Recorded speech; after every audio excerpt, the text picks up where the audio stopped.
Et on est parti. Nice. 99% des athlètes ne savent pas poser et ruinent leur compétition justement à cause de leur posing. Et aujourd'hui, nous sommes avec Sébastien Terrel, athlète IFBB Pro et coach posing. Comment tu vas, Sébastien? Bah ça va super et toi? Merci pour l'invitation. Eh bien, écoute, je t'en prie, c'est un honneur de pouvoir t'inviter. Aujourd'hui, on a pas mal de petits points à aborder ensemble, sachant que donc tu es mon mentor vis-à-vis du posing. C'est grâce aussi en partie à toi que je me suis formé. Donc, on a fait un certain chemin ensemble et on travaille toujours ensemble. Donc, en tout cas, c'est un vrai plaisir de pouvoir échanger avec toi aujourd'hui à travers ce podcast. Donc, tout d'abord, j'aimerais bien un petit peu savoir ton histoire, ton parcours, comment t'en es venu à être coach posing. Alors, en gros, c'est venu un peu du fait que, bah, il y avait un vide, en fait, au niveau de, bah, du coup, de cette profession, on va dire, tu vois, on va qualifier ça de profession, parce que finalement, c'est coach, quoi qu'il arrive, cette profession existe, mais vraiment, coach spécialisé posing, au moment où moi je me suis lancé, il y avait très peu de gens qui le faisaient. C'est-à-dire que moi j'ai commencé le bodybuilding, vraiment la musculation, entre 2014 et 2015, et j'ai fait ma première compétition en 2019. C'est là où je me suis lancé dans le truc. Je commençais déjà à m'intéresser au posing à ce moment-là parce que je trouvais que bah, c'était un peu ce qui différenciait bah, du coup les KT, parce qu'à ce moment-là il y avait un peu l'essor, c'est le début de la KT classique physique, donc forcément il y avait ce côté très old school posing, etc. Et déjà à l'époque c'est quelque chose qui m'avait beaucoup intéressé, mais j'avais pas remarqué encore que bah, en fait il y avait personne pour l'enseigner. J'ai mon préparateur à l'époque qui me donnait quelques tuyaux, quelques astuces, mais je sentais que, ok, il pouvait m'aider sur quelques trucs, mais on n'était pas encore dans ce qu'on pouvait appeler un coaching en posing, quoi. Et 2021, quand du coup, post-Covid, forcément, parce qu'il y a eu toute cette période un petit peu de blanc pour tout le monde, j'ai commencé à donner des cours, un petit peu, voilà, c'était plus au début des potes, en gros, qui me prenaient des cours parce que bah ils voyaient que j'avais plus de facilité qu'eux sur certaines choses. Et de fil en aiguille, j'ai des préparateurs qui, à l'époque, m'ont fait confiance pour, du coup, m'occuper de leurs athlètes à ce moment-là, parce que j'avais déjà commencé un petit peu à montrer bah, ce que je faisais moi sur les réseaux. Il y a eu aussi, bah, c'est l'année où j'ai eu ma carte, parce qu'il y a eu les régionaux, les pro qualifiers, etc. Donc forcément, j'ai déjà affiché ce que moi je savais faire. Et finalement, il y a eu un peu cet engouement de OK, tu te débrouilles bien, est-ce que bah en fait tu l'enseignes? Et là, je me suis rendu compte effectivement qu'il y avait un gros creux sur cette pratique et que bah en plus du gros creux, en soi sur les scènes, effectivement, il y avait un gros manque, un gros manque de pratique sur le posing, et qu'il y avait, comme tu disais, 99% des athlètes qui ne savaient pas poser, et pour cause, il y avait personne pour l'enseigner, et encore moins des personnes pour bien l'enseigner. Et c'était surtout ça le problème. Donc c'est un peu comme ça que j'en suis venu à là, et j'en ai fait une spécialité, parce que je suis aussi coach à côté, lifestyle, préparateur, etc. Mais le posing, c'est vraiment là où je me suis orienté et spécialisé depuis maintenant, c'est bah ouais, 6 dernières années, quoi. Ok, extrêmement intéressant. Et on avait déjà eu cette discussion ensemble, mais toi, tu t'es formé tout seul. Je me suis formé tout seul. J'ai pris un seul cours de posing dans ma vie, et je l'ai pris il y a 2 ans. Donc j'avais déjà un gros background à ce moment-là. Et en fait, c'est quand je suis allé la première année au Canada, et il y avait sur place un autre IFBB Pro qui s'appelle Antoine Hamlet, qui du coup aussi a un très bon style en posing, etc. Et c'est quelqu'un que bah, j'ai pu rencontrer en personne, parce qu'il était dans la même salle où je m'entraînais moi, et du coup bah, je me suis dit, tiens, c'est quelqu'un que j'apprécie, j'aime bien ce qu'il dégage sur les réseaux, etc. Même s'il a pas un compte énorme, enfin, c'est pas quelqu'un qui est ultra connu, sauf dans le milieu, tu vois. Et je me suis dit, bah tiens, j'apprécie la personne, je vais voir ce qui peut m'apprendre en posing, etc. Et du coup, on a fait un seul cours, c'était vraiment cool, on a passé une petite heure et demie, etc. Donc j'ai pu voir comment lui voyait les choses, il y a des choses sur lesquelles on n'était pas d'accord, et bah du coup, je lui ai dit, bah moi je vois pas la chose comme ça, donc il y a eu un échange, C'était pas que unidirectionnel comme cours. Et du coup, c'était très très intéressant. Depuis, j'en ai pas repris, mais à la base, effectivement, je me suis formé tout seul. J'ai énormément poncé YouTube, tout ce que je pouvais trouver sur, bah, du coup, toute l'époque, toute la Golden Era, comme on appelle ça, toutes les années 70, 80, etc., où le posing était encore quelque chose de très présent et très marqué dans les compétitions de bodybuilding. Et du coup, je me suis inspiré de ça. J'ai beaucoup travaillé de mon côté aussi. Si je te ressors ce que je faisais en 2019 pour ma première compétition, je pense qu'on va bien rigoler. J'en ai ressorti un petit peu de temps en temps, genre, hey, regardez, on peut partir de très loin et quand même y arriver. Donc, mais voilà, j'ai énormément expérimenté sur moi, j'ai poncé le sujet en essayant de justement.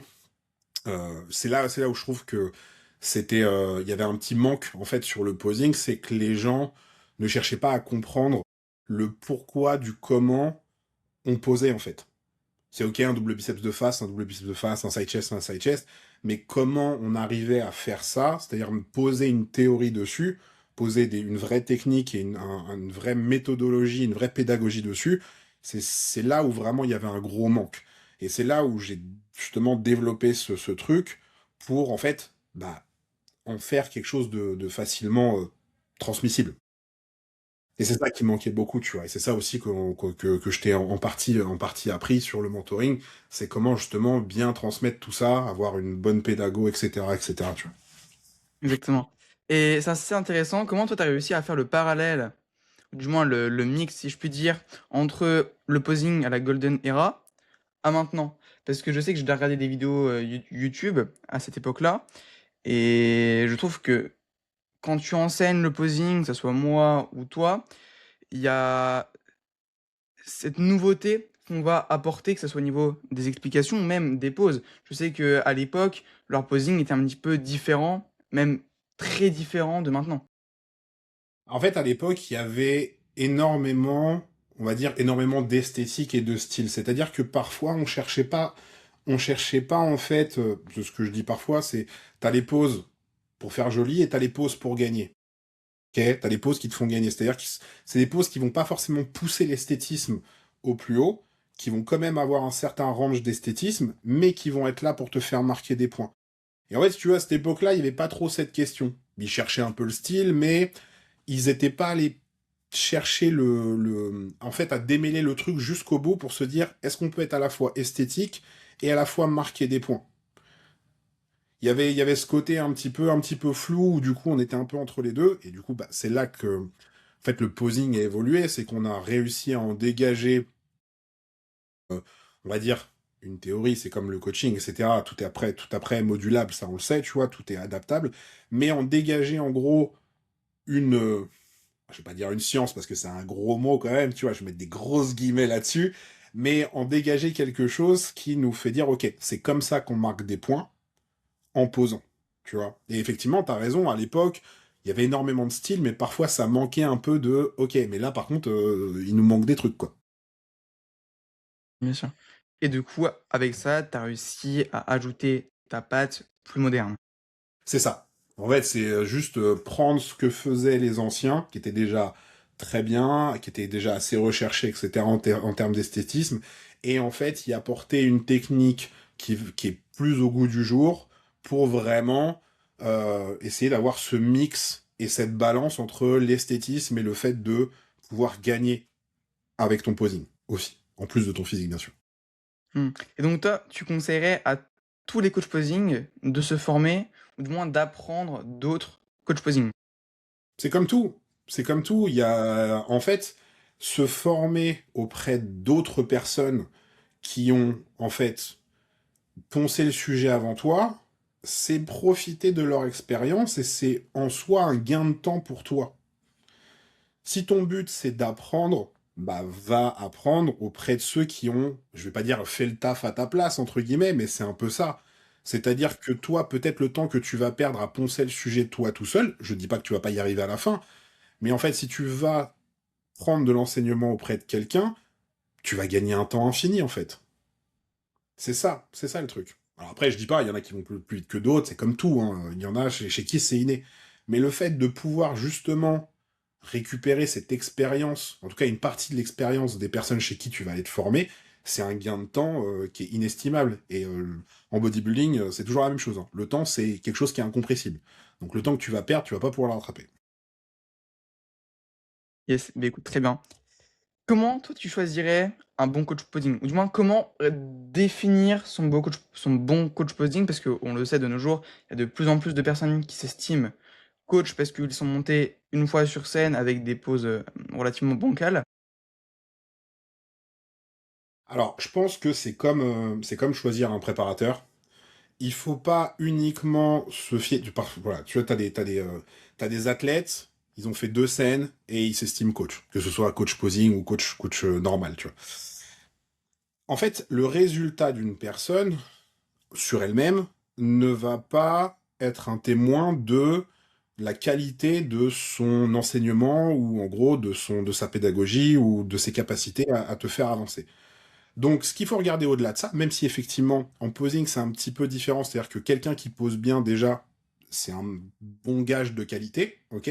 On va commencer par là. Ce qui, un peu différemment, un très bon athlète, je prends le haut du panier, Chris Bumstead, c'est pas le meilleur des coachs, et pourtant, c'est le meilleur classique. Donc là, j'ai pris vraiment le truc extrême.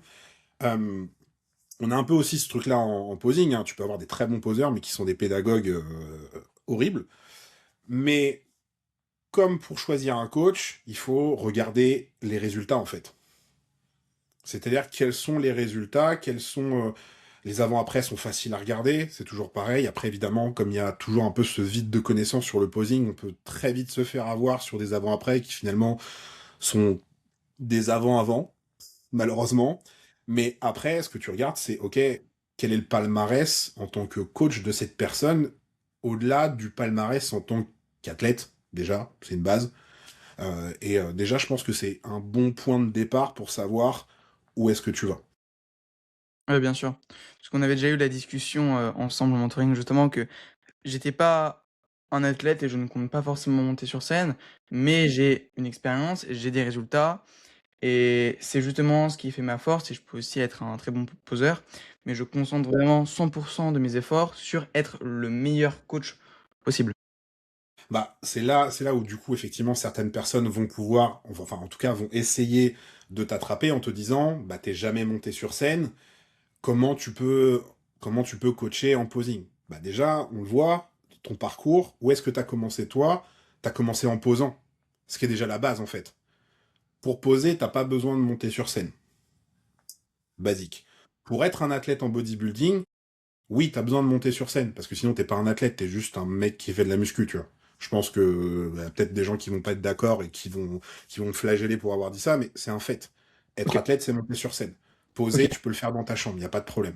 OK. Après, effectivement, c'est possiblement une expérience qui va te manquer. Après, est-ce que c'est quelque chose qui va affaiblir ton coaching? Pas nécessairement, parce que bah, tu te rends sur les compétitions, t'accompagnes tes athlètes, tu ponces pareil les compétitions, tu vois ce qui se passe sur place, voilà. T'as une expérience de la compétition qui va être bah, un peu extérieure, tu seras pas monté sur scène, mais ça n'empêche pas de savoir comment se passe une compétition. Et ça n'enlève rien à ton savoir, puisque bah, tu t'es formé pour. C'est pas comme si t'avais genre jamais rien fait, t'avais jamais posé, jamais vu une compète, rien du tout. Ton expérience, tu l'as acquis différemment. Ok, il va te manquer une case.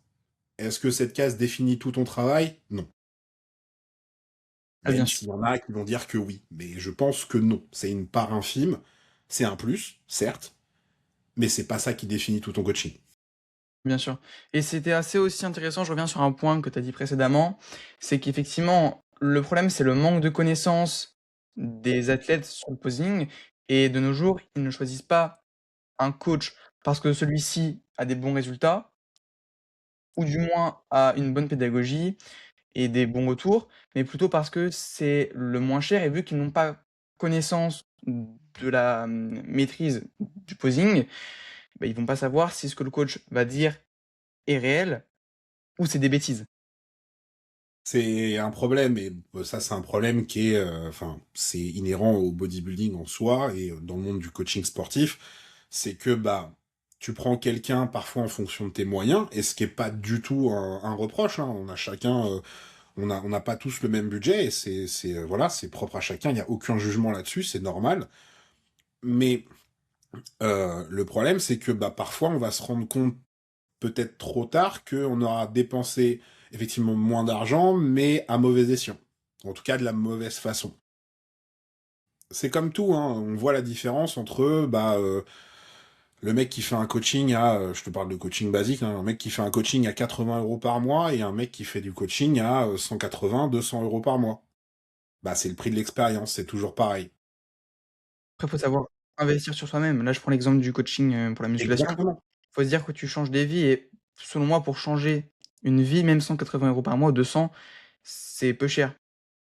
Je suis totalement d'accord avec toi. Après, je le vois hein, tous les jours, avec même moi, avec ma femme qui coach énormément de femmes aussi. On n'a pas forcément tous les mêmes priorités en termes d'argent. Et ce qui est pareil, tout à fait respectable. Donc après, il faut voir où est-ce qu'on met cet argent. Mais effectivement, il y a énormément de gens qui jouent sur cette corde de OK, il y a peu de coachs, même s'il y en a de plus en plus, des coachs de posing, et qui jouent un peu sur ce côté ouais, mais moi je suis moins cher. T'es moins cher, mais pourquoi? Est-ce que t'es moins cher parce que tu veux faire de la quantité et pas de la qualité, ce qui est déjà un problème? Est-ce que t'es moins cher parce que tu estimes que pour l'instant t'as pas encore l'expérience, mais que t'as quand même une bonne pédagogie, et que du coup, bah, ton tarif est amené à monter plus tard, c'est une chose aussi à voir. Ou alors est-ce que tu profites juste de l'opportunité en te disant ah, je vais mettre moins cher, comme ça je vais récupérer le plus de gens possible, et tu fais ça un peu de façon, je peux pas dire malhonnête, tu vois, mais ça, ça s'apparente un peu à ça. Donc c'est toujours pareil, posez-vous les bonnes questions, pourquoi il est moins cher, pourquoi il est plus cher, c'est du bon sens. C'est du bon sens. Et parfois, peut-être que économiser 20 €, bah, vous allez en perdre plus qu'avoir économisé 20 €. C'est de l'investissement sur soi, et parfois, bah, on se trompe, ça arrive. Et parfois, on fait les bons choix et ça se passe très bien. Eh bien, écoute, je suis totalement d'accord avec toi. Tu as dit, les termes. J'aimerais bien en savoir un petit peu plus sur ta carrière de bodybuilder pro parce que tu es IFBB pro. Comment ça Yes. s'est passé? Alors, comme je disais, j'ai fait ma première compétition en 2019, bah, en classique physique, puisque c'était tout neuf, hein, classique physique, ça date de 2017, il me semble, 2016-2017. Je suis arrivé là, je vais pas dire un peu par hasard, mais pas loin. Dans le sens où j'ai commencé la musculation après avoir fait des années de street.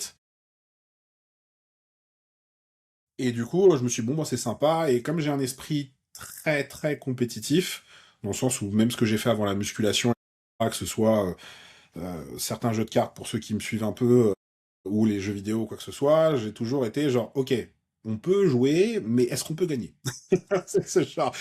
Moi, je joue pas pour m'amuser, je joue pour gagner, ok? Et en fait, je me suis posé la même question avec le bodybuilding. C'est ok, c'est un sport, bah, un sport comme un autre. Il y a des compétitions dans quasiment tous les sports. Ok, elles sont où les compétitions en muscu? C'est quoi l'idée, tu vois? Donc 2018, j'ai décidé de prendre un préparateur. Je me suis préparé pour ma première compétition. Ça s'est relativement bien passé. J'ai fait deuxième dans ma KT pour une première compète, ce qui était très bien. Et j'étais très content du résultat. Après, il y a eu le Covid. Donc ça a été un peu un vide pour tout le monde. 2021, du coup, on a remis le couvert. Et là, à ce moment-là, j'avais changé de préparateur.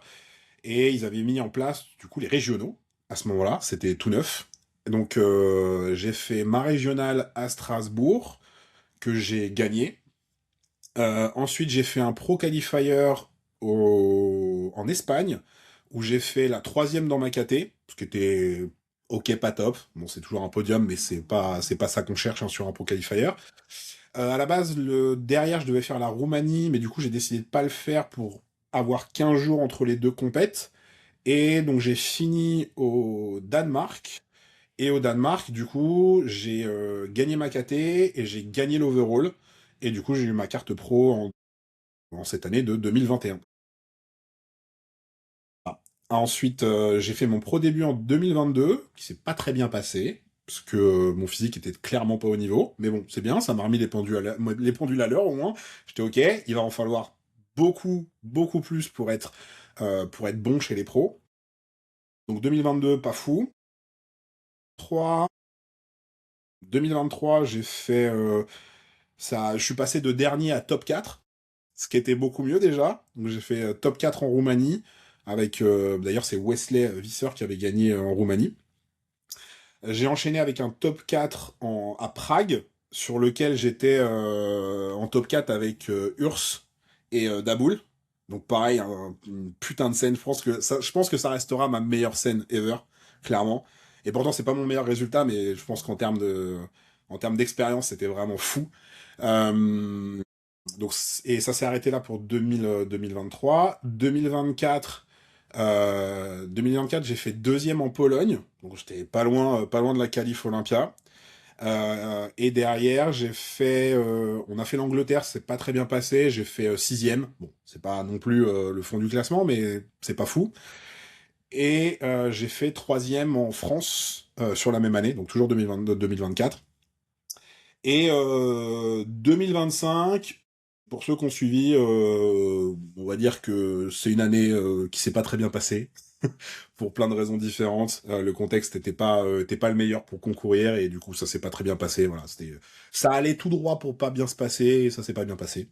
Donc pour l'instant on en est là, et donc cette année on va juste faire mieux, ça sera pas dur.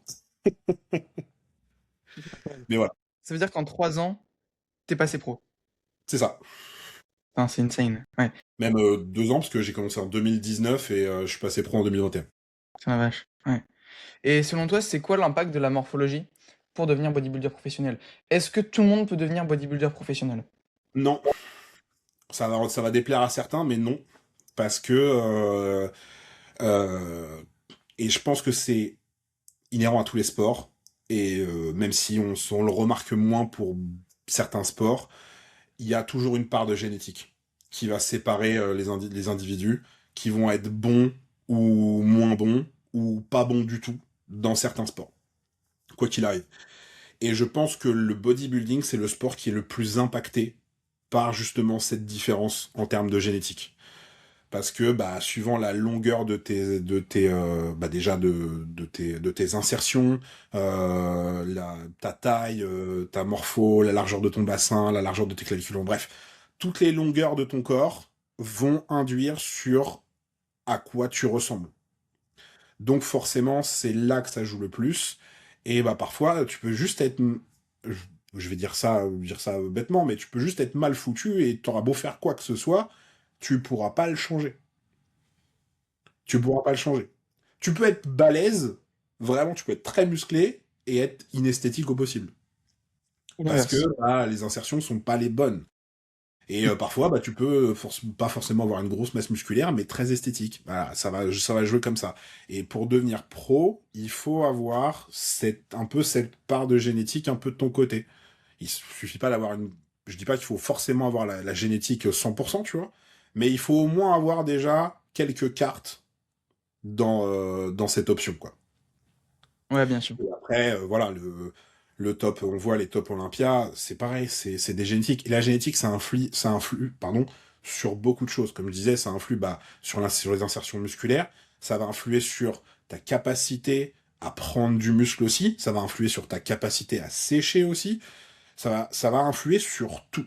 Sur tout. Sur la nourriture, comment tu assimiles la nourriture, comment tu récupères, comment tu prends de la masse. Ça influe absolument sur tout.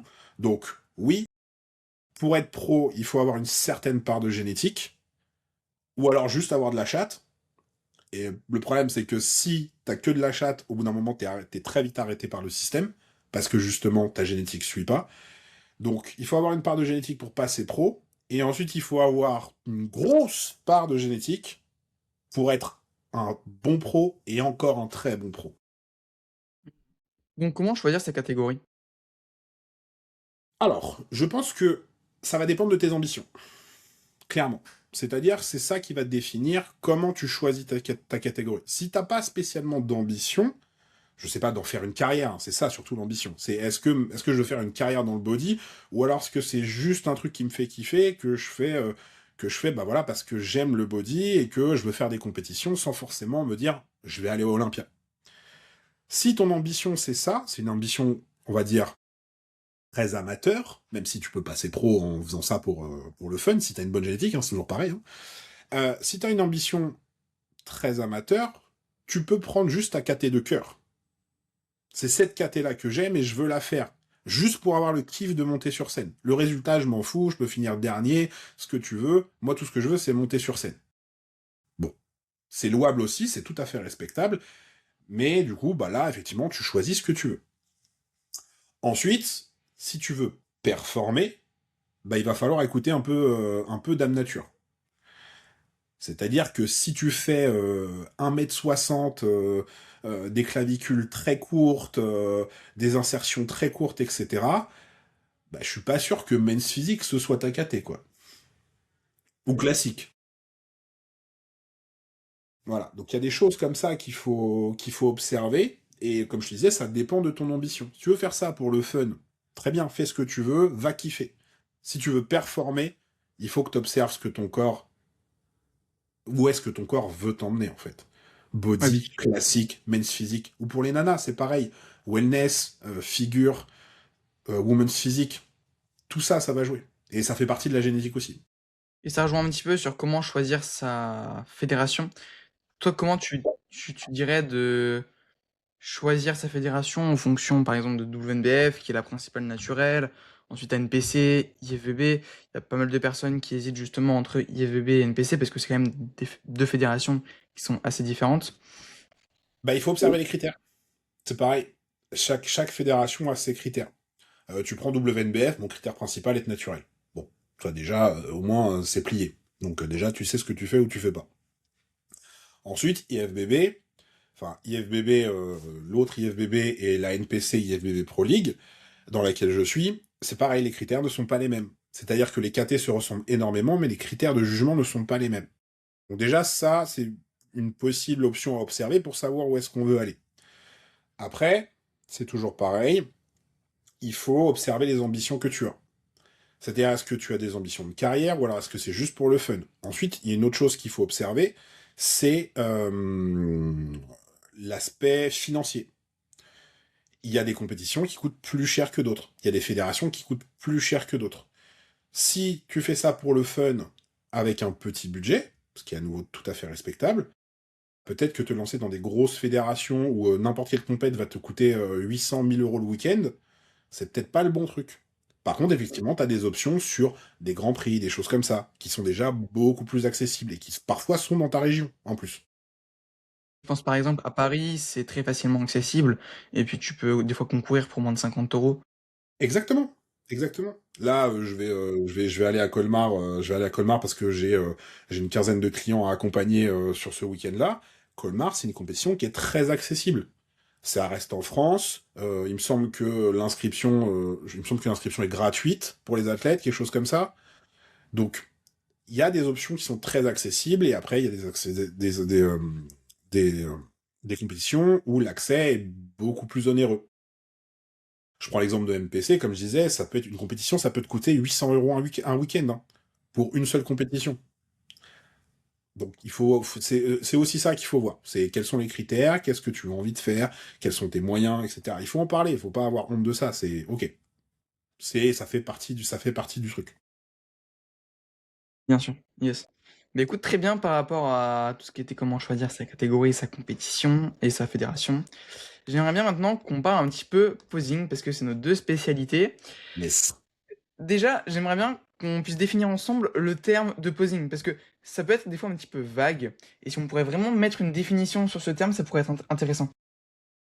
bah, le posing, c'est tout simplement c'est la façon dont on se met en valeur sur scène en bodybuilding.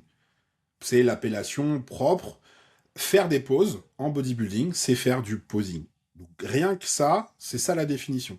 C'est comment présenter ton physique sur une scène de bodybuilding en faisant des poses. Ensuite, si on veut un petit peu étendre la définition du posing, c'est l'art de se mettre en valeur sur une scène de bodybuilding. Ok. Au-delà du fait que ce soit les règles, parce que ça, souvent, les gens, en fait, ont tendance à l'oublier, et c'est pour ça que parfois ça me rend un peu fou de voir que les gens délaissent beaucoup le posing. C'est qu'en fait, c'est les règles de base du bodybuilding. Si tu veux aller sur scène, il faut que tu poses. Donc si tu veux poser, il faut apprendre à poser. C'est comme si t'allais sur un terrain de foot, le seul truc que tu sais faire, c'est taper dans un ballon, mais tu sais pas ce qu'il faut faire une fois que t'es sur le terrain. C'est exactement la même chose. Donc de base, le posing, c'est comment présenter son physique sur une scène de bodybuilding. C'est juste ça. Et en extrapolant un peu le truc, c'est comment embellir son physique, comment rendre son physique harmonieux au possible via les poses. C'est ça.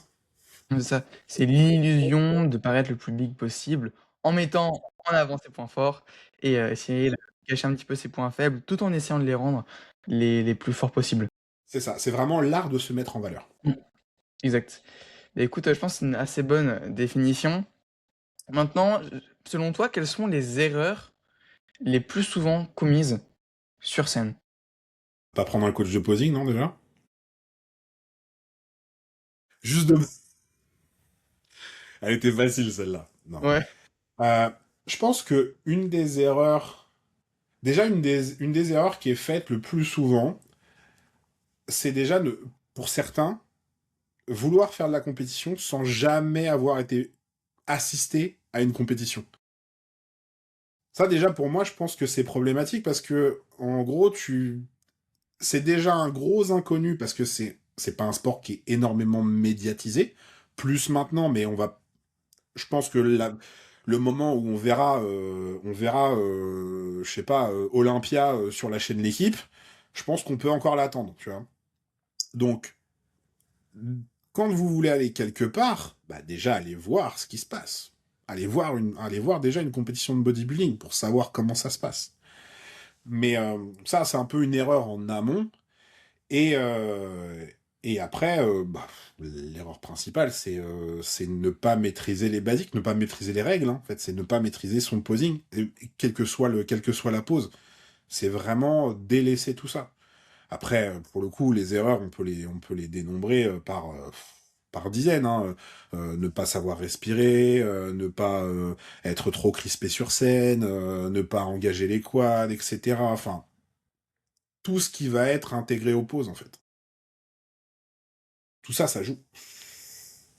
Yes, Moi, je sais pas ce que 100%. t'en penses toi au niveau des erreurs, mais... Voilà, c'est ça en général, l'erreur principale, c'est d'être trop crispé sur les pauses et ce qui entraîne le mauvais contrôle de la sangle abdominale, la mauvaise gestion de la respiration, une fatigue trop importante. Ah, il y a plein de choses comme ça, ouais. Yes. Et selon toi, c'est quoi l'importance du posing pour être un bon athlète? C'est déjà, rien que de ça, tu veux être à tête en bodybuilding, tu connais les règles, donc tu sais poser. Je vais être chiant avec ça. Mais en soi, il faut aussi se rendre compte que le posing, c'est ce qui fait gagner des points, en fait. C'est ce qui va vous faire gratter des places dans des classements. Parfois, c'est ce qui va vous faire gagner entre une personne et une autre. Je sais pas, vous êtes un et deux, mais ils n'arrivent pas à vous départager.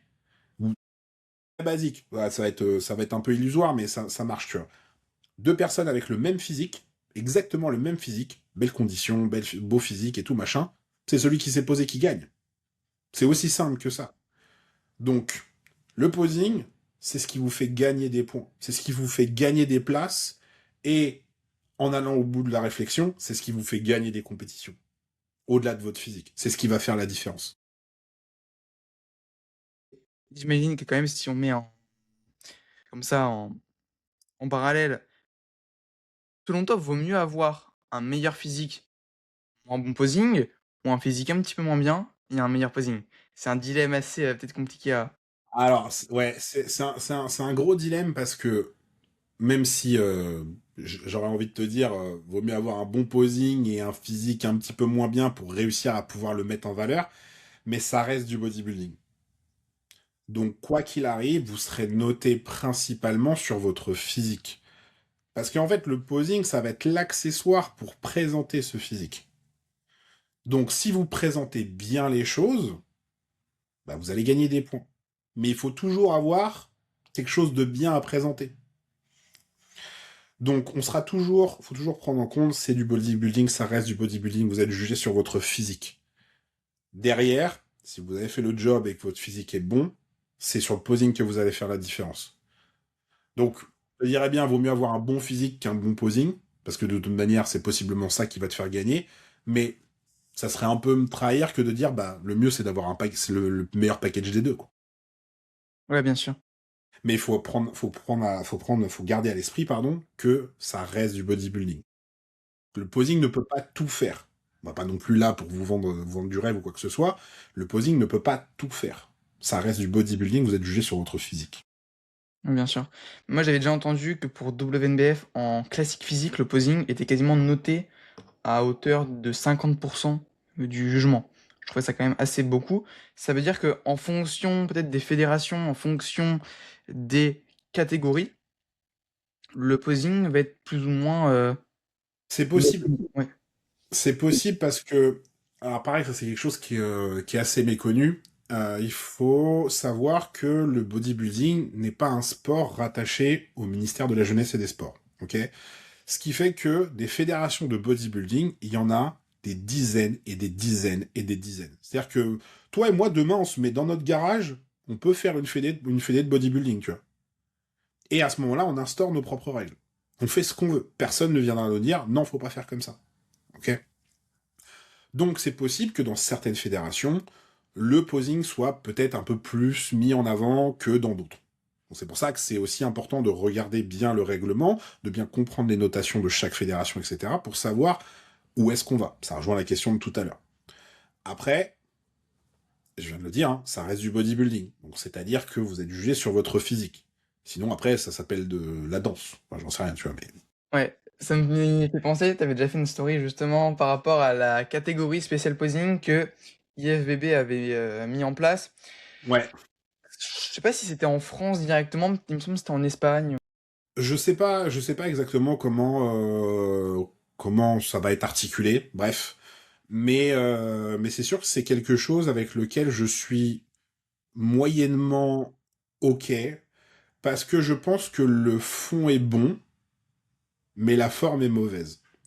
Parce que c'est très bien de pousser les gens justement à mettre une emphase sur le posing et se dire que ok, on va dédier une KT uniquement avec ça. Mais pour moi, en fait, il y a un gros problème qui se pose, c'est que bah, le posing, ça fait partie du bodybuilding. Ok, c'est partie intégrante du bodybuilding. Donc ça reste du bodybuilding quoi qu'il arrive. Donc, si on prend leur nouvelle catégorie, c'est impossible, même en étant le plus impartial possible, c'est impossible de se dire que une personne qui n'a pas un minimum de physique, qui est un minimum conditionné, un minimum prête, etc., ce que tu veux, puisse gagner contre quelqu'un qui a juste un meilleur posing, mais qui a pas de physique du tout. C'est impossible. Et même si ça se tient à pas grand chose, je pense que un mec qui a un... En fait, je pense que celui qui ramène le meilleur package va toujours gagner. Et pourtant, ça va être une KT qui est uniquement posée sur enfin, qui est uniquement basée sur le posing, et ça sera jamais celui qui a le meilleur flow qui va gagner. Ouais, bien sûr, parce que aussi avoir un bon physique amène d'avoir un meilleur posing. Bah, il y a ça Forcément. aussi. Ouais. C'est ce qui fait la compo des poses aussi, hein. C'est clair, hein. Le fait que j'ai commencé et que j'étais vraiment maigre, et bah, ça m'entraîne justement pour dans les années futures où j'aurai plus de masse, à essayer de combler les trous, sachant qu'en plus je suis longiligne. Donc j'ai plus d'efforts à faire, j'ai plus de difficultés à essayer de combler les espaces vides. Donc ça m'entraîne aussi à essayer de trouver des petites astuces pour les limiter. Et donc à terme, j'aurai bien plus de facilité à la fois les expliquer dans mon coaching, de un, et de 2 à poser, tout simplement avec plus de Ouais. masse. Surtout que tu bosses beaucoup avec toi, avec des athlètes naturels, qui sont forcément avec des masses qui ne sont pas, en tout cas, poussés un peu plus loin ou très volumineux, ce qui bah, oblige à apporter des adaptations. Mais c'est pour ça que je trouve qu'il y a une espèce d'hypocrisie sur cette nouvelle KT, c'est pour ça que je suis pas du tout d'accord avec, c'est que ça sera impossible à juger selon bah, uniquement le posing. C'est impossible. Impossible. Après, je dis pas, hein, je peux me tromper, ils vont peut-être me donner tort, hein, et j'aurai pas de problème avec ça. Mais pour moi, je pense que cette KT est totalement hypocrite. Pour moi, je partage pas forcément ton avis. Je suis plutôt dans l'avis que c'est une bonne chose. Ça me pose pas forcément problème, sachant qu'ils gardent toutes les autres, catégories. Après, effectivement, comme tu l'as dit, il faut un minimum de physique et un minimum de conditions. Donc faudrait pouvoir réussir à jauger ce minimum pour qu'ensuite les athlètes puissent concourir. C'est sûr que si tu as 30 de body fat et que tu es, complètement skinny fat, c'est un peu moyen. Mais après, je pense qu'ils partent sur le principe aussi que, dans les faits, mis à part certains cas, tu vas quand même sur scène avec un minimum de conditions. Ben, je pense pas, tu vois. Moi, je pense qu'il y a des gens, ils vont se dire, «Tain, j'ai pas de physique, mais par contre, j'ai un bon flow, je vais y aller, quoi». Et tu penses pas que tu t'intéresses au posing quand tu t'es déjà intéressé au bodybuilding? Possiblement. Je pense que tu fais rarement la connaissance du posing comme ça de manière aléatoire. Tu vas pas tomber de genre, ah, tiens, c'est quoi ça, c'est sympa. Je pense que t'auras connu le bodybuilding avant ça. Mais après, t'en as juste, je dis, bah non, moi, je veux pas faire de sèche, je m'en fous. Par contre, le flow, je kiffe ça, tu vois. Mmh. Ouais, bien sûr. Après, je te dis, hein, je veux bien qu'on me donne tort. J'ai pas de problème avec ça, mais j'attends de voir. Yes. Parce que moi, j'avais aussi pour projet un jour de faire une catégorie spéciale posing, parce que je voulais pas faire de sèche, justement. Le fait que j'étais jeune, enfin, je le suis toujours, mais que je ne voulais pas justement mettre mon corps à rude épreuve, Ouais. sachant que j'avais pas du tout une grosse masse musculaire, pour justement, monter sur scène et puis j'avais pas du tout le physique pour. Donc c'est pour ça, je pense que ça peut être intéressant, mais dans une certaine mesure, avec un Ouais, c'est minimum ça, de le fond est bon. mmh, Le fond est totalement, totalement louable, mais pour moi, la forme a des problèmes. mmh, yes, je suis assez d'accord. Heu et selon toi, quels sont les éléments à respecter pour être un bon poseur? Savoir poser, c'est bien ça. C'est la base des bases. Ah, c'était facile. Non, pour être un beau poseur, il faut comprendre ce que tu fais. C'est comme tout. C'est comprendre, déjà comprendre les bases. Tu sais, tu fais pas des équations à 12 inconnus avant d'apprendre à faire 2 plus 2, tu vois. Ou alors, t'as une intelligence hors du commun et tant mieux pour toi. Mais je pense qu'il faut, comme dans toute discipline, maîtriser tes basiques. Et je pense que c'est ça qui manque aussi énormément dans dans le posing actuel. Je te parle pas de que tout le monde devienne des poseurs de fou avec un flow de fou, même si ce serait cool. Mais c'est à minima, en gros, comprendre les basiques, maîtriser ces basiques et comprendre ce que tu fais.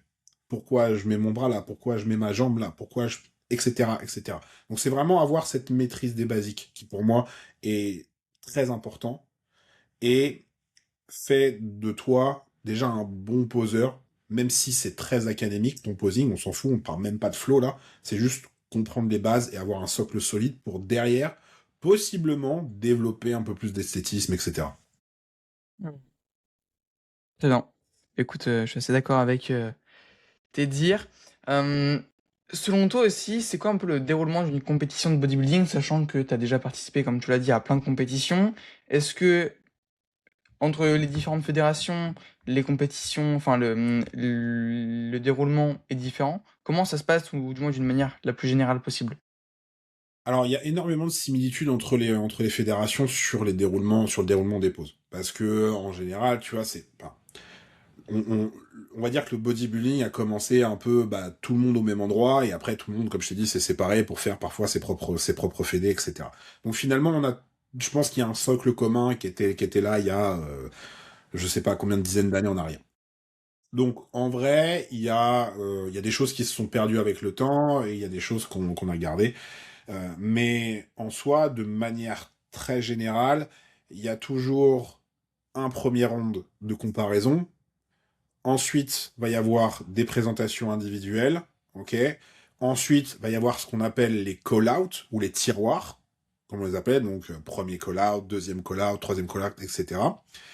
Et une fois ça passé, il y a pour certaines fédés euh, la phase des routines, donc là des routines libres, et ensuite des finales, donc la remise des médailles, etc. Parfois les routines ça saute, ça dépend des fédérations, et ils passent direct au résultat.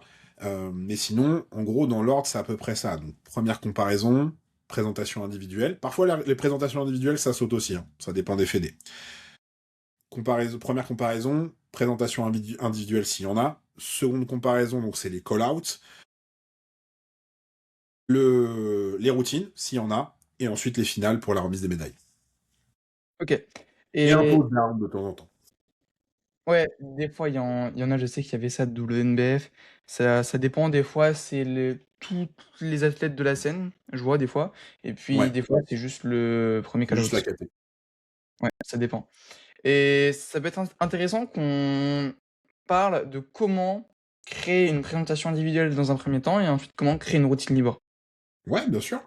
Alors, une présentation individuelle pour un peu, en gros, contextualiser le truc. La présentation individuelle, en fait, c'est le moment, c'est dans son nom, vous allez présenter votre physique. Ok, donc c'est pour moi quelque chose de crucial et de très important. Il y a énormément de gens qui mettent beaucoup d'importance sur la routine, et sûrement trop, on l'expliquera après. Mais le fait que cette présentation individuelle, en fait, elle déjà, elle va être notée, contrairement à la routine. On y reviendra.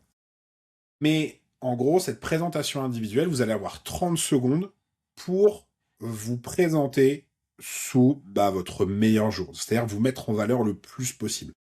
Donc là, vous allez avoir le choix de placer à peu près toutes les poses que vous voulez dans un laps de temps de 30 secondes. Et bien évidemment, il faut toujours rester dans une certaine cohérence, c'est-à-dire ne pas trop en mettre et non plus ne pas faire deux pauses en 30 secondes, ce qui est tout à Mmh. fait logique. Et éviter justement les pauses au sol, par exemple, ou Ouais, super parce que justement, c'est une perte de temps. les pauses Voilà. trop artistiques, on évite. Globalement, c'est plutôt des mandatory. C'est plutôt des mandatory avec, du coup, pour les classiques, ça peut être que des pauses classiques. Par contre, il faut effectivement que ces pauses classiques vous mettent en valeur. C'est ce que je disais au tout début, il y a des pauses esthétiques et il y a des pauses qui font gagner. En tout cas, des pauses qui font marquer des points. Donc il faut faire la balance avec tout ça. Et donc cette présentation individuelle, mettez l'accent sur sur ce qui vous fait gagner des points. Ok. Le but, c'est de faire un tour de son physique, face, profil, dos, dans le sens que vous voulez. Là, pour le coup, vous avez le droit d'ajouter tout le flow que vous voulez. Mais vous devez avoir des poses qui sont impactantes et qui vous mettent absolument en valeur. Mais pas de garde-tour. Jamais, Mais jamais. pas de faire de tour. Alors ça, c'est ma règle. Toi, t'as trop traîné avec moi. Mais en fait, ça, c'est ma règle perso. Alors après, vous êtes d'accord ou pas d'accord, ça, c'est une autre histoire. C'est ma règle perso. Pour moi, en fait, on ne met pas de quart de tour, c'est-à-dire les poses relâchées de face, de profil, de dos, etc. Car pour moi, en fait, c'est pas des poses esthétiques, c'est pas des poses qui font gagner des points. C'est vraiment des poses qui sont là pour vous présenter au tout début sur les premières comparaisons. Et c'est des poses qui sont très académiques, très cadrées, très carrées, etc.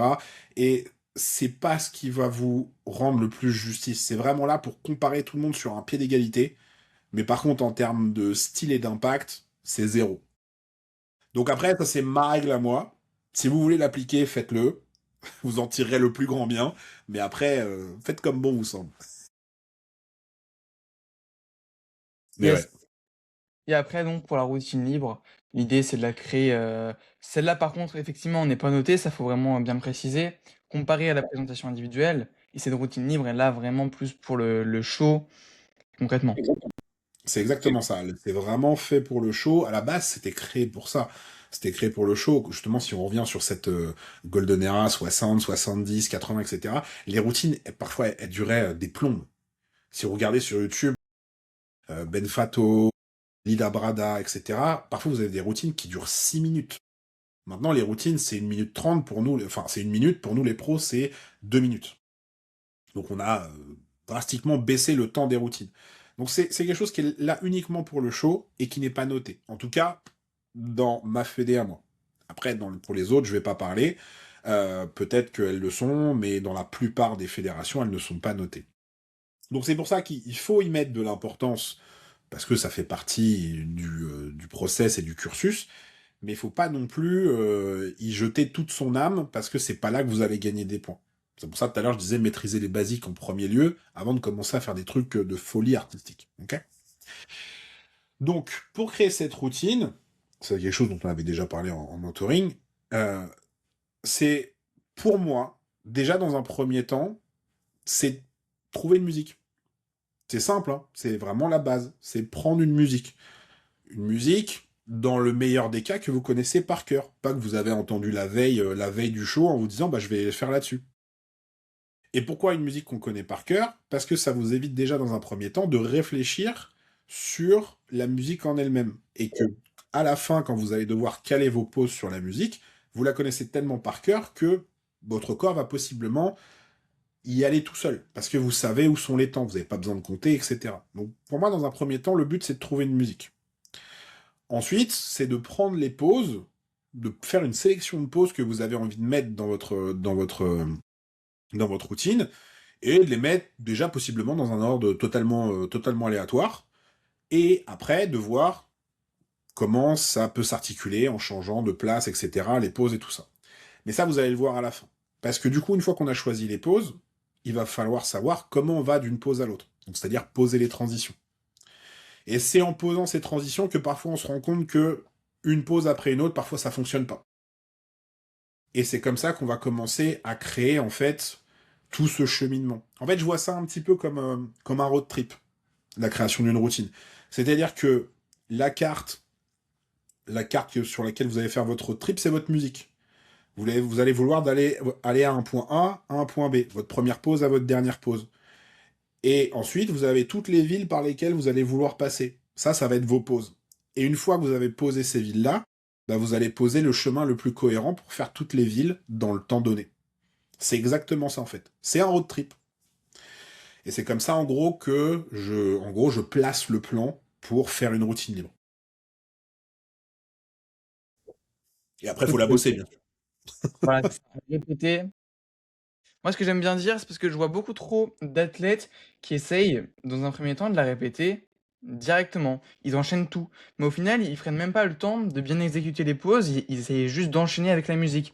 Donc, je leur dis bien, avant de vouloir enchaîner leur routine directement, essayez de faire plutôt par paquet de 3 pauses. 3 pauses, vous filmez, vous regardez, vous analysez, vous corrigez les erreurs et au fur et à mesure, vous allez pouvoir faire cette routine au complet. Mais décortiquer, prenez le temps, ça n'a aucun intérêt d'être rapide dès le début. Ouais, c'est comme apprendre un texte ou une poésie ou ce que vous voulez. C'est que bah au début vous apprenez, je sais pas, les deux premières strophes, vous les répétez, vous les connaissez par cœur, vous passez aux strophes d'après, etc., etc. Ça fonctionne exactement pareil puisque bah c'est quelque chose à la fin que vous allez devoir connaître par cœur. Donc ça Exactement. fonctionne de la même façon. Peut-être que vous allez y arriver d'un coup, hein, et tant mieux pour vous. Mais effectivement, dans cette méthode en fait, de mémorisation, n'hésitez pas à segmenter en fait. Mmh. Et hors de la mémorisation, c'est comme dans une poésie, comme tu l'as très bien dit, on cherche à bien articuler, on cherche à prononcer précisément chaque mot. Faut Exactement. voir cette allusion-là un petit peu comme pour la routine. Et pour les pauses, on cherche à avoir des pauses relativement correctes. On ne demande pas d'avoir des pauses 100% parfaites, mais du moins qu'ils se rapprochent de 80-90%, c'est déjà très bien.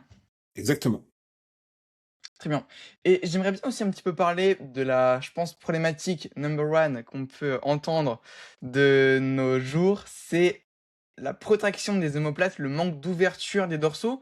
Quels tips, toi, Sébastien, tu pourrais te donner à cette problématique? Des exos de mobilité. Si vraiment c'est une problématique de mobilité, il faut juste la travailler. Parce que votre corps, il est fait normalement pour bien fonctionner à 100%. Je dis bien normalement, mets à part toutes les problématiques de santé. Mais la mécanique de votre corps, elle est faite pour fonctionner. Donc ça veut dire que si vous avez un problème pour ouvrir votre dos, c'est-à-dire à protracter vos omoplates, à déplacer vos omoplates vers l'extérieur, c'est qu'en fait vous savez juste pas vous en servir.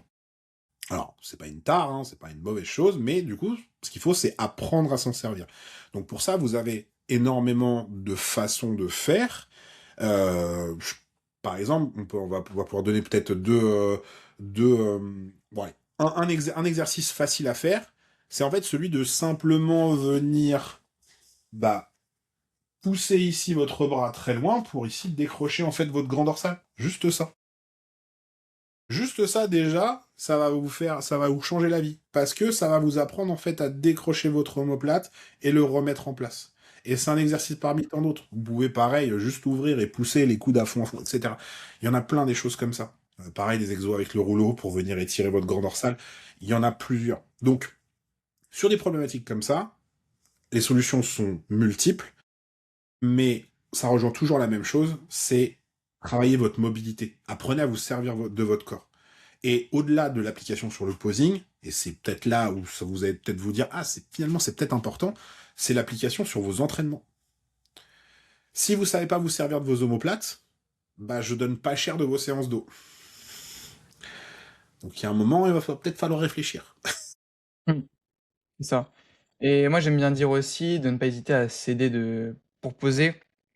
Ou même, on avait eu cette discussion pour, ouvrir les dorsaux, de se placer contre un mur pour essayer de retrouver une sensation. Tu peux même demander, je sais pas, par exemple, à ton gym bro ou peu importe, de te toucher l'omoplate pour essayer de retrouver cette activation. Ne pas hésiter à faire en unilatéral pour aussi te concentrer. Enfin, il y a plein comme ça de petites méthodes qui vont te permettre de retrouver cette connexion parce que c'est souvent le problématique. Après, il y a aussi d'autres conflits anatomiques qui vont rentrer en compte, comme la largeur des clavicules. Forcément, quand tu as des Ouais, clavicules courtes, il y a c'est plus forcément des personnes qui vont avoir plus de mal. Comme je disais, enfin, voilà, le corps est fait pour fonctionner de manière optimale, mais tout à l'heure on parlait de la génétique, à parfois certains degrés différents. Vous allez avoir effectivement des conflits anatomiques qui font que bah, l'omoplate il va avoir beaucoup plus de mal à s'ouvrir.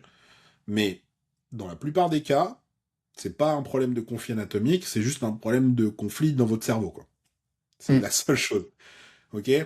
C'est comme les connexions, bah, ça on l'a déjà vu, et toi tu l'as déjà vu en clientèle, j'arrive pas à activer mes ischios, j'arrive pas à activer je sais pas quoi. En fait, la plupart du temps, c'est juste de la connexion neuromusculaire que vous n'avez pas travaillé. Parce que il y a souvent des applications, là pour le coup, qui vont être uniquement appliquées au posing. Donc c'est des choses dont on n'a pas forcément besoin. Mais c'est une connexion, c'est un fil, c'est deux boutons, c'est un point B avec un bouton. C'est une connexion qui est présente dans votre corps, quoi qu'il arrive. Donc parfois le bouton il est un peu grippé, alors il faut appuyer dessus, appuyer dessus, appuyer dessus, appuyer dessus, jusqu'à ce que ce soit beaucoup plus net, une fois que la connexion elle soit bien lisse, quoi. C'est juste ça. Et parfois vous n'avez pas cette conscience parce que c'est quelque chose que vous n'avez pas utilisé. Donc, pour préciser enfin, pour conscientiser cette chose, ben, il faut juste répéter, répéter, répéter, appuyer dessus, appuyer dessus, appuyer dessus, etc., etc. Par des exercices aussi. Après, il y en a certains, ils ont l'impression de contracter, ils ont vraiment cette sensation-là, mais les ischios ne ressortent pas, comme souhaité. Ouais, parce que ça veut dire qu'ils contractent peut-être autre chose. Parce qu'ils sont tellement crispés ou en tension qu'ils n'arrivent plus à démêler de ce qui est en tension ou pas. Ça arrive aussi. Parce que, comme tu disais au début, il faut être détendu et il y a cette crispation en fait. Où il est bloqué de partout, quoi. Ouais, donc au final, effectivement, il se crispe tellement qu'il arrive plus à ouais, exactement. OK, bah, écoute, très bien. J'aimerais bien savoir un petit peu si tu as une anecdote, drôle à raconter par rapport à, je sais pas, une séance de posing ou une compétition? Si tu en as une qui te vient Alors, pour le coup, ouais, j'en ai une. Alors, ce qui est très drôle, c'est que c'était à ma première compétition. Première compétition, donc bon voilà, comme je disais, j'ai appris à poser un peu sur le tas, même si je te ressors des photos de maintenant, tu te dis bon Seb, t'as besoin de cours de posing ou ça se passe comment, tu vois. Mais j'avais quand même réussi déjà à dégager un petit truc sympa, surtout en termes de flow sur ma routine. C'est un truc que j'avais vraiment bossé, et, etc. Et c'était vraiment cool. Et j'avais préparé ma musique et tout, et bah, j'arrive au bord de la scène. Et le mec me dit, bah, ta musique, elle marche pas.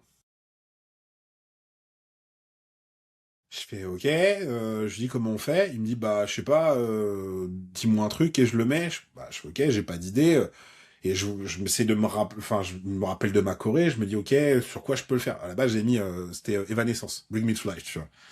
Et je me dis, bon, vas-y, mets-moi n'importe quoi, une musique épique, ce que tu veux, machin. Genre, give me some epic music, tu vois. Le mec, il me dit quoi? Je fais, mets ce que tu veux. Voilà, le mec m'avait pas, il savait pas où il était. J'ai dit, mets ce que tu veux, je vais me débrouiller. Et du coup, je suis monté sur ça. Il y a même une vieille musique, une espèce de truc de samba, de je sais pas quoi. Je fais, ah, vas-y. les enfants express, c'est possible. J'ai tapé ma choré. En fait, j'ai fait ma choré, j'ai pas écouté la musique. J'ai fait, vas-y, je m'en fous, je fais mes trucs. Donc ça ressemblait à rien. Parce que du coup, la musique, elle est pas du tout avec. C'était pas calé du tout. Mais vraiment, il y avait vraiment aucun rapport avec ce que je faisais, quoi. Et du coup, c'était assez drôle. J'ai eu la même chose quand j'ai eu ma carte. Pareil, le mec me dit, ouais, ta musique, elle a pas marché. Je fais: «OK, d'accord, bah, super». Sauf que, bah, là, en fait, le classique, ça faisait déjà plus longtemps que c'était dans les tuyaux, on va dire, et du coup, ils m'ont dit: «Bah, on te mettra une musique, sur laquelle, c'est OK de poser en classique». Je fais: «OK, très bien». Je lui dis: «De toute façon, tu peux pas faire pire qu'en 2019», tu vois? Je monte, je me mets en place, pareil, là, je fais bon, j'avais révisé un peu un truc, à savoir que je pense que, à partir de 2021, je pense que j'ai pas révisé une seule choré, vraiment. J'ai fait que de l'impro tous les ans. OK. C'est genre, j'avais une trame un peu dans ma tête, parce que chanter, toujours pareil, je réfléchis à des trucs, j'ai des trames un petit peu, tu vois? Et en gros, bah, suivant la musique que je choisis, bah, derrière, je fais que de l'impro. Et là, je me suis dit: «Bon, bah, ça va être le moment puisque, bah, de toute manière, je sais pas quelle musique je vais avoir». Et là, du coup, c'est là aussi, ça m'a fait réaliser ça pour ma pédagogie, c'est que les mecs, en fait, m'ont mis une musique que je connaissais. Et finalement, bah, comme la musique, je la connaissais, j'ai déroulé mon truc et j'étais tout le temps calé parce que je savais où étaient les temps forts. C'est pour ça que pour moi, la base, c'est vraiment la musique et de la connaître. Bien sûr. Et je me souviens bah, de ma femme, elle me disait, mais c'était pas ta musique et tout, mais comment genre, t'étais calé quand même, mais genre, je fais, bah, normal, quoi. Tu as Je l'oreille la musicale connaissais, aussi, quoi. quoi. Donc ça le fait que tu aies l'oreille musicale, ça simplifie aussi Oui, un oui, ça joue aussi. Oui, oui, oui, ça, c'est sûr que ça joue aussi. Mais clairement, j'étais là, je fais bon, bah, allez, rebelote, hein. Je l'ai fait en 2019, je vais le refaire en 2021, et ça a fait ça à chaque fois. Là, mais après, bon, ça va. Sur les autres années, c'est bon, ils m'avaient mis la bonne musique et tout. En plus, c'est les années où j'avais quand même un petit peu plus poncé ma musique, même si j'avais beaucoup d'impro. Je faisais des montages, j'ai fait des montages musicaux, etc. Donc forcément, j'étais là, je fais, oh, s'ils me mettent pas ma musique, quand même, c'est relou, quoi. ouais, parce que justement pour choisir, une bonne musique, c'était ce qu'on disait, l'idée c'est de trouver une musique qui te correspond, également qui pourrait correspondre un petit peu à ton type de pause, type de transition, ton niveau également. Parce que forcément, si tu as une musique qui est relativement rapide et que ton niveau est tout débutant, bah, forcément le temps Oui, d'enchaîner les pauses, ça va être plus compliqué. ouais, ouais, faut effectivement la sélection de la musique par rapport à votre niveau, c'est important aussi. C'est vrai que je l'ai pas dit tout à l'heure, mais voilà, ce que je disais, c'est que tu l'as dit, tu l'as très bien dit, une musique qui te correspond. En général, c'est une musique que tu connais par cœur, c'est que quand même tu l'as poncée et que c'est quelque chose qui te correspond. Après, il faut voir est-ce que c'est applicable au posing, est-ce que bah c'est applicable à ton niveau, est-ce que ça va trop vite, est-ce que c'est trop lent, etc. Effectivement, c'est une bonne chose aussi à garder en tête. Yes. Est-ce que sinon tu as d'autres petites anecdotes, par exemple, lors d'un Non, de ton comme ça, posing? après, ouais, parfois, enfin, j'en vois des vertes et des pas mûres en session, hein, c'est normal, hein. Après, c'est pas, il y a aucun jugement, encore une fois, hein. C'est que parfois, on se rend compte que, bah, certaines personnes ont pas du tout de conscience de leur corps et que, c'est un simple mouvement peut devenir absolument un cauchemar à mettre en place parce que justement il y a ce manque de conscience du corps et comme je dis hein, il y a absolument aucun jugement là-dedans, c'est vraiment parfois conscientiser certaines choses c'est très compliqué mais en soi on arrive toujours à nos fins mais parfois plus difficilement parce qu'on se rend compte que genre ah oui quand même. Mmh. Ouais, ça dépend des personnes. Il y en a qui sont plus ou moins compliqués que d'autres. Mais à ce moment-là, effectivement, les exercices de mobilité, d'activation sont quand même assez imp Après, c'est là aussi qu'on avait bossé justement sur cette pédago et sur cette méthodologie, c'est pouvoir s'adapter à la mécanique de chacun. Parce que chacun a sa propre mécanique mentale, applicable à son corps, et du coup, il y a des façons de faire qui vont correspondre à certaines personnes et qui ne vont pas correspondre à d'autres, et inversement. Et du coup, c'est ça aussi, bah, être un bon coach, c'est pouvoir s'adapter à ça et adapter ton discours, et surtout apporter le bon discours avec la bonne méthode pour justement pouvoir arriver à ce que tu veux à la fin. yes, 100, exact. J'aimerais bien qu'on fasse un petit vrai ou faux spécial posing. Allez, Ouais, ça pourrait être sympa ça. un petit jeu. Là, voilà. Là, faut que tu gagnes, là. Allez go, première question. Savoir poser te fait gagner. Oui, Un athlète doit savoir poser. vrai. Ouais. Prendre un coach posing est fortement recommandé. Oui, vrai, vrai, vrai. Très fortement vrai. La routine est plus importante que les comparaisons. Non, on l'a dit tout à l'heure, faux. Yes. Avoir de bonnes transitions est primordial. Vrai et faux. C'est-à-dire que ça va t'aider effectivement à améliorer ta présence scénique et la façon dont tu bouges sur scène, mais avoir des transitions basiques pour vrai qui t'amènent juste dans un mouvement correct et cohérent pour aller d'une pose à l'autre suffisent. C'est-à-dire avoir des transitions basiques sont aussi impactantes que des transitions complètement folles du moment que les deux sont bien faites. Enfin, on en voit des fois, j'avais vu un réel sur ça. Il y a des men's physiques qui commencent à faire les classiques ou des danseuses étoilées à faire, 20 000 mouvements.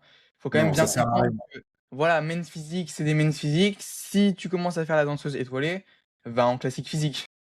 Voilà, ce qu'il faut, c'est avoir des transitions cohérentes, qu'elles soient ce qu'on peut qualifier de bon ou mauvais. C'est-à-dire, est-ce que une transition bonne, c'est forcément une transition qui est super esthétique, etc. Ou alors, une bonne transition, c'est juste une transition qui a respecté les applications qu'on lui demande. C'est-à-dire, aller d'une pose à une autre avec un mouvement fluide et cohérent. C'est ça, en fait. Donc après, t'es pas obligé d'avoir des trucs de folie. C'est juste avoir quelque chose de cohérent. Également dans l'idée être, ce qu'on dit souvent, le premier et le dernier sur la pause, que les juges te voient le plus longtemps Tu possible. sais que je suis pas d'accord avec ça. OK, tu pas d'accord avec ça?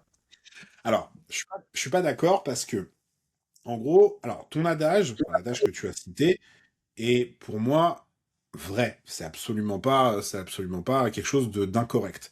Mais moi, en gros, ma philosophie, c'est si tu n'es pas le premier à poser, justifie-le. Donc, c'est-à-dire que effectivement, t'es peut-être pas le premier à poser, mais ton retard est justifié par une transition qui a amené quelque chose visuellement. Être le dernier à lâcher, ça par contre, c'est valable tout le temps.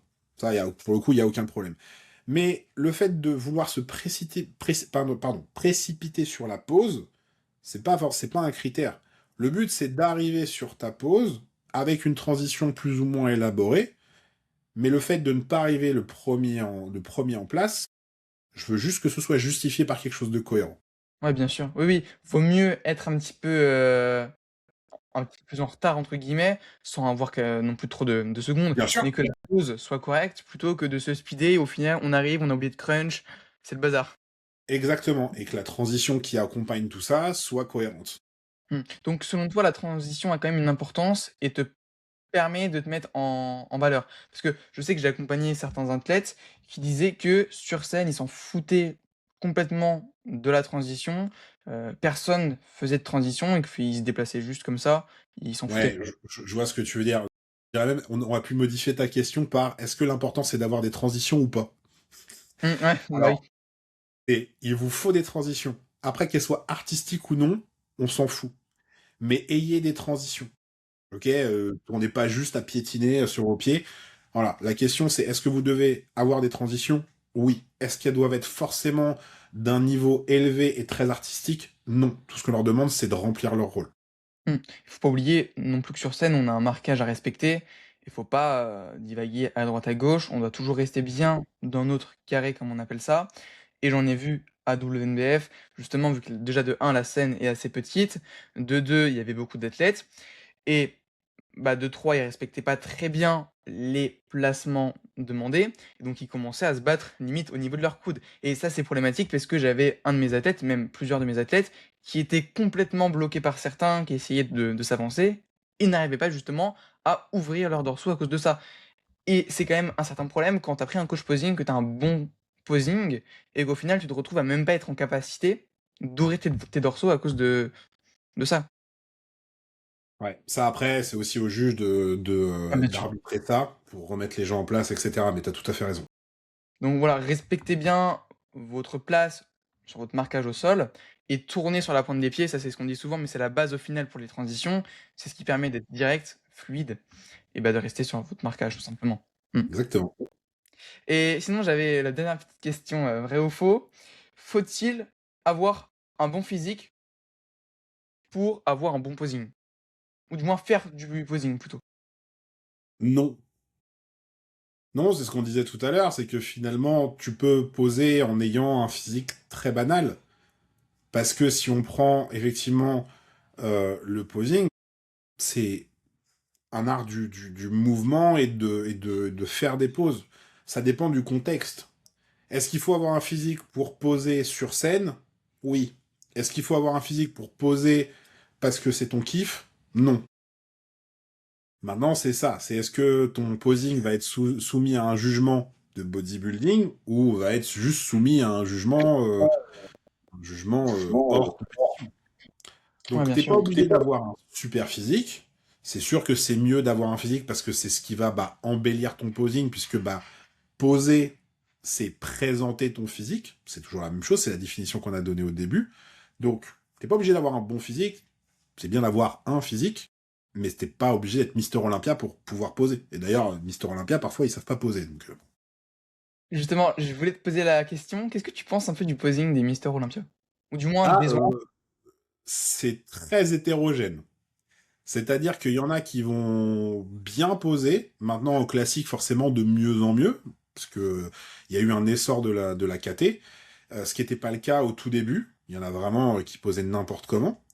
Et parfois, même dans les top Olympia, on voit des trucs aberrants, quoi. Et là, je parle vraiment des basiques, c'est-à-dire genre juste les quarts de tour, ça peut déjà être absolument catastrophique. Mais parce que c'est souvent des gars qui se disent bah j'ai le physique, pourquoi je vais apprendre, pourquoi je vais poser? Ça me suffit pour gagner, pour être à Olympia. Ce qui est Mmh. vrai. Et on l'a dit, Mmh. hein, ça reste un jugement physique.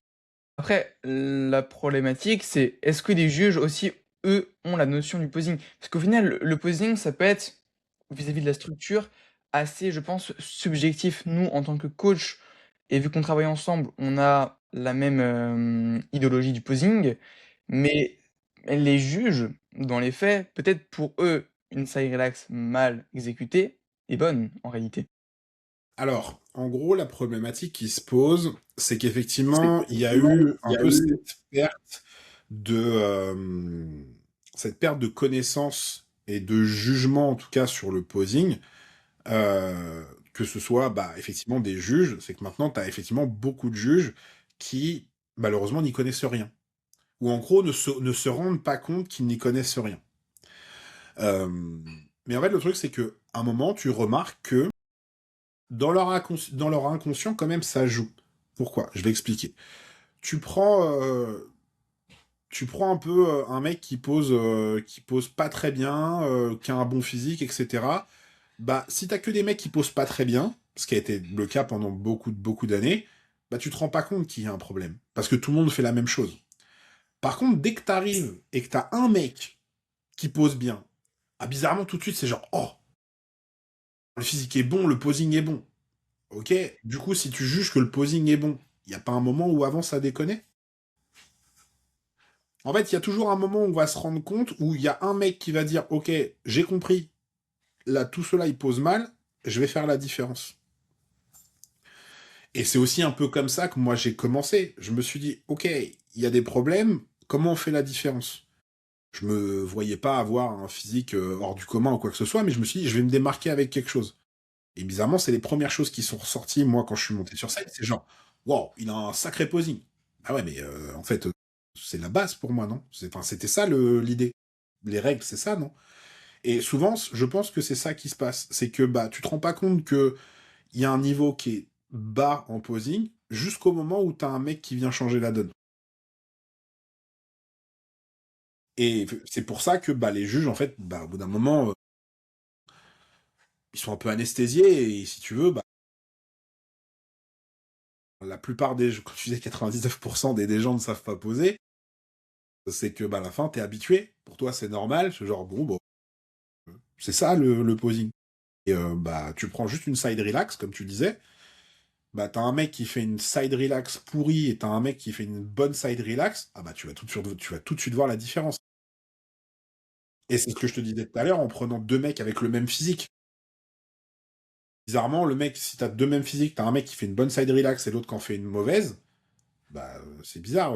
Pourquoi celui qui a la bonne side relax qui va gagner? Parce que tout de suite, dans ton œil, tu fais ah, C'est il plus y a beau, quelque c'est chose. plus esthétique. Ouais, Voilà. c'est Donc c'est ça, c'est qu'il y a un moment quand t'es habitué au... Quand t'es habitué à ce qui se passe rien, mais il faut juste attendre qu'il y ait un mec qui vienne un peu me foutre un coup de pied dans la fourmilière et se dire oh, ok d'accord. C'est un peu ça l'idée. 100. Non, mais c'est vrai, on en voit de plus en plus quand même qui posent de mieux en mieux, surtout à un certain niveau.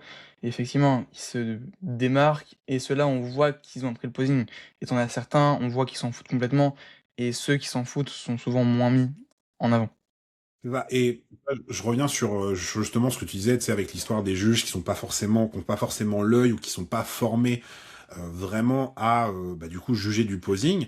C'est qu'en fait, il y a eu aussi cette espèce de, c'est un peu le serpent qui se mord la queue, c'est-à-dire que pendant toutes les années où je disais que le posing n'était pas ouf, en fait, il y a eu un espèce d'effet de mimétisme où tout le monde faisait n'importe quoi. Et du coup, bah, tout le monde pensait faire quelque chose de correct qui finalement était faux. Et c'est comme ça que bah, y a des gens qui ont enseigné des mauvaises choses à d'autres gens en pensant que c'était les bonnes choses. Et bah, parfois, j'en ai effectivement en clientèle, et ça va être le même cas pour toi, où bah, ils ont déjà fait plusieurs compétitions, etc. Ils sont déjà montés plusieurs fois sur scène, et tu leur dis genre, ah ouais, et c'est ça que t'as fait toutes ces années. Et personne t'a jamais rien dit, quoi. Et parce que c'est un effet de mimétisme où les gens en fait continuent à apprendre aux autres des trucs faux et qui les apprennent à d'autres personnes, etc., etc.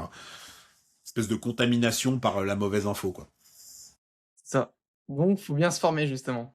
D'où Faut l'important. bien se former, ou même si t'as pas envie de te former forcément en posing et que t'as envie d'aider les gens, ça tu sais, je prends juste quand t'es préparateur et que t'as pas forcément envie d'inclure le posing dans ta prestation, mais que tu veux quand même aider un peu tes clients, ce qui est normal, ce qui peut être normal, au moins les aider du mieux possible. Donc, si tu veux les aider là-dessus, essaye au moins un peu d'observer ce qui se fait et de au moins donner de bons conseils, à défaut de donner des mauvaises habitudes. Parce Ouais, bien qu'après, sûr, c'est à nous de les casser, les mauvaises habitudes. c'est ça. Après, sur YouTube, il n'y a pas vraiment, je trouve, de sources fiables, mis à part nous, mais hors nous, de sources fiables vraiment éducatives sur le posing, il n'y en a pas réellement. Ou du moins Bah, en francophonie. ouais, effectivement, il faut digue un peu, faut poncer le truc, faut regarder, et chez toi, et chez moi, et il y a de très bons coachs aussi internationaux en posing, il y en a de très bons, et voilà, ce qu'il faut, c'est un peu décortiquer tout, et c'est, comme je le disais à un moment, c'est, il faut comprendre les bases. Et parfois, les bases, c'est du simple bon sens. Comme beaucoup de choses. Parfois, c'est du simple bon sens. Et tu te rends compte que bah, quand t'expliques quelque chose, parfois en session, les gens te disent ah bah ouais, c'est logique. Bah oui, c'est logique. C'est pas, on fait pas de la magie, un petit peu. Mais voilà, ça part d'un simple bon sens. Yes, 100%. Et sinon, j'avais une dernière petite question. J'aimerais bien savoir, là, tu vas te mettre dans une sorte de jeu de rôle, une sorte de situation. Si je supprimais tous tes réseaux sociaux et que je te laissais 1 minute pour laisser un message au monde entier, quel serait ce message? Euh... Ah ouais, c'est chaud, hein. Alors, voilà, je pense que c'est un problème actuel, et je pense que parfois il faut vraiment se poser la question. C'est si vous voulez faire du bodybuilding, que vous voulez faire de la compétition, et là pour le coup je parle de manière très générale et j'ai enlevé le posing, ce qu'on veut. Là c'est vraiment un conseil humain. C'est si vous voulez faire du bodybuilding et de la compétition, faites-le pour les bonnes raisons. Il y a beaucoup trop de gens qui se brûlent les ailes à pratiquer ce sport parce que, comme on l'a dit, c'est un sport qui parfois n'est pas fait pour vous, même si vous y mettez tout le cœur et tout l'âme que vous avez. Euh, Parfois, comme on dit, la génétique vous arrêtera. Et même si vous avez des ambitions, vous pourrez pas changer cette génétique. Ou alors que vous faites du bodybuilding juste parce que c'est à la mode, que je sais pas, vous vous dites qu'en faisant une compétition vous allez péter sur les réseaux. Non, ça arrive que très rarement. Donc, comme toutes les choses que vous faites dans la vie, si vous faites du bodybuilding, si vous montez sur scène, faites-le pour vous dans un premier temps. Et si ça vous apporte des choses à côté, tant mieux. Mais ne le faites pas pour les autres, ne le faites pas pour le regard des autres. Faites-le d'abord pour vous et pesez toutes les conséquences que ça va avoir sur votre vie sociale, sur votre portefeuille, etc. Il faut prendre tout en compte. Donc, posez-vous les bonnes questions et de base, faites les choses pour vous. Clairement, parce que c'est ce qu'on dit, hein, le bodybuilding, c'est un sport de riches pratiqué par les pauvres. Oui, c'est l'adage. Et c'est un fait, puisque bah tu vois que bah manger 6 ou 7 fois par jour, comme pour moi, bah c'est un coût. C'est un coût. Comme je disais, t'as des compétitions qui te coûtent 1000 euros le week-end, ou t'as des compétitions qui ne te coûtent rien. Donc parfois, il faut prendre ça en compte. En termes de vie sociale, bah ça va mettre possiblement pas mal de tes proches à rude épreuve. Tu vas peut-être te rendre compte que ça va énormément faire le tri dans les personnes autour de toi. Et pour le coup, je parle d'expérience. Donc parfois, c'est parfois un peu de mettre le doigt dans l'engrenage. Et bah en fait, une fois que c'est trop tard, c'est trop tard. Même si vous voulez en sortir, il y aura possiblement des dégâts. Il y aura du dégât collatéral. Vous aurez peut-être perdu des amis.